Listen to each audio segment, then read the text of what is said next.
Bonjour à toutes et à tous, et du coup moi j'enchaîne, je viens de tourner la vidéo sur le Midnight City Tarot de Jackie Franco et j'enchaîne du coup avec la présentation du City of Dreams Oracle de Jackie Franco également, puisque c'est la même créatrice. Le jeu, on est sur une première édition, je ne l'ai pas dit, je suis pas sûr que ce soit si c'est écrit, première édition, alors que le tarot, je l'avais pas dit, mais le tarot, on était sur une seconde édition. Et donc l'oracle vient tout juste de sortir et c'est pour ça que j'accueille avec le tarot en boutique et j'en suis très content puisque New York est une ville que j'apprécie, que j'ai eu l'occasion de visiter plusieurs fois. Voilà, j'en ai parlé un peu dans la vidéo précédente.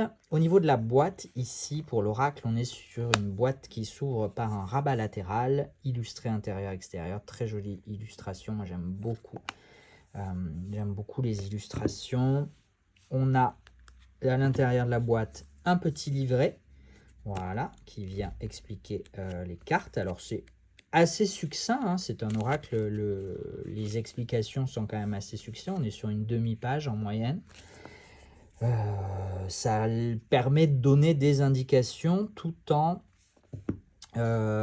laissant quand même une part de liberté à l'interprétation, à l'utilisation du jeu. On est sur un jeu de 35 cartes, donc on est sur une moyenne basse, on va dire, en termes de nombre de cartes sur des oracles.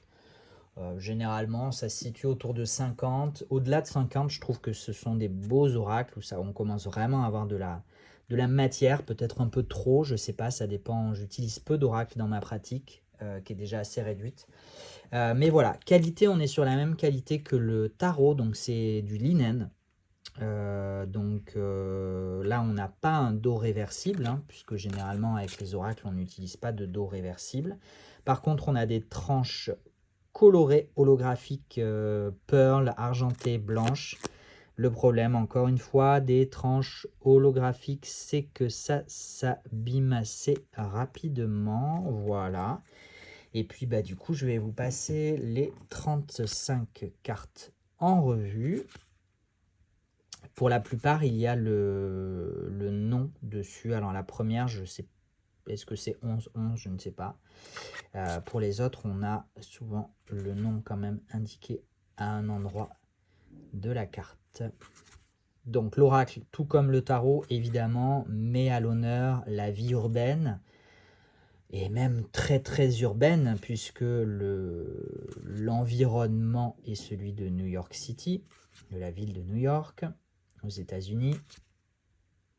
Et dans le tarot, on avait vu que les personnages étaient assez peu représentés, ou alors représentés d'une façon particulière qui ne permettait pas de représentation exacte du corps humain. Dans l'oracle, on a quasiment zéro personnage, ou alors les personnages sont vraiment en arrière-plan ou accessoires. Enfin, disons que voilà, là on a une carte évidemment de la communauté, mais on ne distingue pas les personnages. C'est le groupe qui fait la carte, c'est pas du tout la représentation humaine des personnes, et c'est quasiment une des uniques cartes dans laquelle on aperçoit des personnages, puisque la créatrice, le but et le choix artistique de la créatrice sur le tarot, mais aussi sur l'oracle, est vraiment de laisser la première place, la place prépondérante, à l'environnement, à la ville, en l'occurrence ici de New York. Voilà pour la présentation de ce petit oracle. Écoutez, voilà, ça fait même pas 5 minutes, mais je pense que je vais m'arrêter là, puisque j'ai, comme je vous le disais dans la vidéo précédente, beaucoup de vidéos que j'aimerais tourner avant de partir en vacances. Et puis, voilà, ça suffit. Je pense qu'on a fait le tour. J'essaie de voir, mais j'ai parlé de la boîte, du linen, de la tranche, du dos, tout va bien. Donc, prenez soin de vous, et puis je vous donne rendez-vous très bientôt pour de prochaines vidéos que je publierai je ne sais pas comment. On verra bien avec ce que je ferai avec ce que j'ai et ce que je pourrai. Prenez soin de vous, à très vite, très bel été. J'en profite évidemment pour vous souhaiter un bel été, de partir en vacances si vous le pouvez, d'en profiter, de vous relaxer, etc., etc. Comme d'hab, ciao ciao. Et puis ben, on like, on commente, on partage, évidemment. Bye.